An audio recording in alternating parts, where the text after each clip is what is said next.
3 goals against Real Madrid that's unheard of. Could have been 6 or 7. Yeah, it could have been easily. It could have been easily. Wasn't a goal. Trust me, it could have easily. Yeah, bro. And watching it, Rodrigo did nothing. Bellingham did nothing. Mbappe did nothing. Vinny done nothing. I saw them after the game downstairs. They're all fuming when they're leaving. Yeah. Do you know what I mean? You can see it meant something. To take Did you see the bit? Bang his yeah, face exactly. And made him take Yeah, a bro. after. Do you know what I mean? It's crazy, bro. Camavinga suspended for the second leg. Like those are like big things. Well, Coach Cam's is back in midfield, so they'll be good. That's true. Coach Cam's back in midfield. Here we go. So no, like I like what you asked, like the ascending. I feel like I didn't look at it like that, but now the way you say it, I feel like it can ascend. Yeah, it's a coming of age thing for Arsenal. Because that squad is pretty young as well, and they've been kind of building towards something. And I've always kind of said, I don't know why Arsenal fans don't look at Europe and think, you know what, we could do it. Especially when you see the landscape that it's, a lot of times it's Madrid and then there's maybe one other outlier team. You could at least make the semi-final run. Last year, I thought you were unlucky against Bayern Munich. And then Porto, you were kind of underwhelming, but you got through. This year, having made that statement win, this should almost like be the catapult to just be like, you know what, no matter who we get in the next round, no matter we who play we PSG, we beat them 3-0 at the beginning of the season. I watched it in October. It was a completely different PSG. Completely different PSG side, but then... Like I said, they've got 3 small, frail midfielders.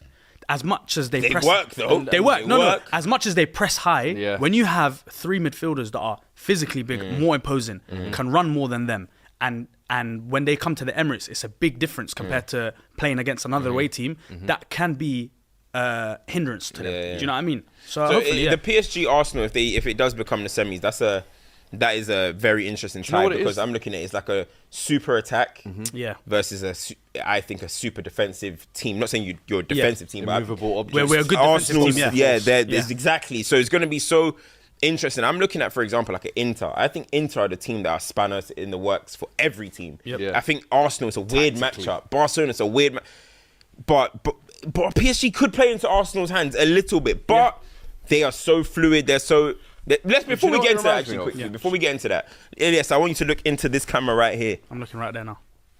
Are you going through against Real Madrid? Tell the camera right here how confident you are of Arsenal beating Real Madrid. We're scoring 2 more goals at the Bernabeu, and we're going home with 5 goals on aggregate.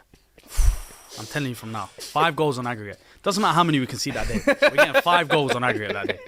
Trust me. There we go. You know what I mean? Kit farmed it, mate. You know what I mean? Job done. Hey, job done, mate. Job done. Good. Well done.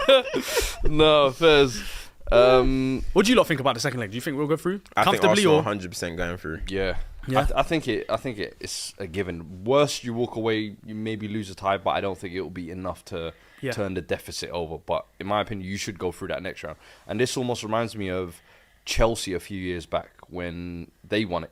And their squad wasn't really all that fancied and everything, but they went through killer's role. I think it was PSG, Real Madrid, Man City in the final. And it was like, I remember each win almost gave them that confidence of the next round of like, you know what, we can kind of do this. And Kante just kept putting on masterclass. And I think you're going to need those kind of big characters like Saka coming fresh back from injury, putting in that type of performance. Martinelli actually picking up form at the right time of the season as well. So he was running out of Valverde the whole game. The way I look at it as well, the reason why I think Arsenal got through, and I felt the same way with PSG Liverpool, or we mentioned it on the Slogos, like the first leg was such a schooling that even when they were going to Anfield, I was like, they can still win this. Do you know what I mean? Like, because the gap between them was so big.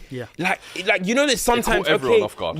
Sometimes you might catch somebody with if you beat Real Madrid and Saliba scored a header from a corner, but Real Madrid peppered you, and then I'll be like, okay. But it's the level, it's the difference in how much you schooled them. It was a schooling. And I just don't think that gap in how much you schooled them will be overturned at the Bernabeu. I don't like, you guys could go there and even get not lose. I think that's why I think we can get potentially another 2 goals because we're not going to go there and sit 11 men behind the ball because we're 3-0 up. We can still play our football, and Real Madrid have to go for it. The pressure the press is putting on them, the pressure Ancelotti's putting on them. The players are tweeting things, they're talking about it in the media and that. They're putting pressure on themselves now to play on the front foot from the first minute. And we caught them on the counter. We caught Brentford on the counter yesterday. We can catch Real Madrid on the counter because they're going to push every guy forward. And then they've already got a tired and fatigued back four. They've got Rudiger, who's half injured. You've got Asensio, who's a baby. You've got Valverde playing out of position. And then you've got a left back who they don't know who their starting left back is. So they can easily get caught on a counter-attack. Yeah. Well, people, let us know your predictions in the chat as well. Arsenal versus Real Madrid in the Champions League. I can already see a couple in here. Shimaraya says, I think it'll end 2-2. Numpty says, I think 2-1. TMH says, Madrid will win 5-1. And then Sefa here says, maybe 4-0 again. Interesting. 2-2s, I'm seeing 4-0s, but people ain't putting who. Yeah. You know what I mean? Is it 4-0 to Arsenal? 4-0 to everyone's sitting on the fence. Everyone's sitting on the fence. No, do you know what my satisfaction from that game is going to be? When we score pretty early goal. I'm not saying first 10 minutes, when we score within half an hour and everyone turns off their TV. That's going to give me the satisfaction. If you guys go 1-0 up, arrogance is annoying, the bro. The handkerchiefs are coming out. I love it. We said the arrogance. Bro, these man, they won that since the 3-0. You can't touch them, bro. I want more. Don't talk to me. What? We're going there, we're punching them in their faces. Hey, we drew to Everton, we drew to Brentford. You think I care?